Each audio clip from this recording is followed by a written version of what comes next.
সারা দেশে corporate company ও আড়তদারদের সিন্ডিকেটের মাধ্যমে ডিমের দাম নিয়ন্ত্রণ করা হয়। ফলে প্রান্তিক খামারিরা ডিম উৎপাদনের জন্য যে খরচ করেন তা তুলতে পারেন না, এমন অভিযোগ করেছে বাংলাদেশ পোল্ট্রি অ্যাসোসিয়েশন বিপিএ।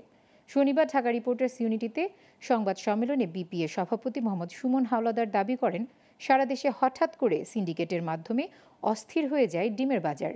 এর পেছনে রয়েছে রাজধানীর তেজগাঁও ডিম ব্যবসায়ী সমিতির কারসাজি। তারাই সারা দেশে ডিমের বাজারের দাম নিয়ন্ত্রণ করে, নিজেদের ইচ্ছে মতো ডিমের দাম কমিয়ে জমা করে কোল্ড স্টোরেজে। পরে সেই ডিমই আবার বাড়তি দামে বিক্রি করা হয়। এতে করে প্রান্তিক খামারিরা ন্যায্য মূল্য না পেয়ে ক্ষতিগ্রস্ত হয়ে পোলট্রি ব্যবসা থেকে সরে যাচ্ছে। এসব সংকট নিরসনে সিন্ডিকেট ভেঙে ন্যায্য মূল্য নির্ধারণের দাবিও জানান তিনি।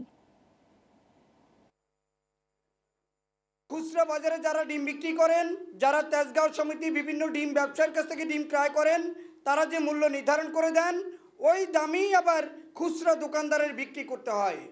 অতএব নীরব কিছু ঘাতক আছে, যে ঘাতকের কারণে প্রান্তিক পোলট্রি শিল্পটা ধ্বংসের দ্বার প্রান্তে চলে যাচ্ছে।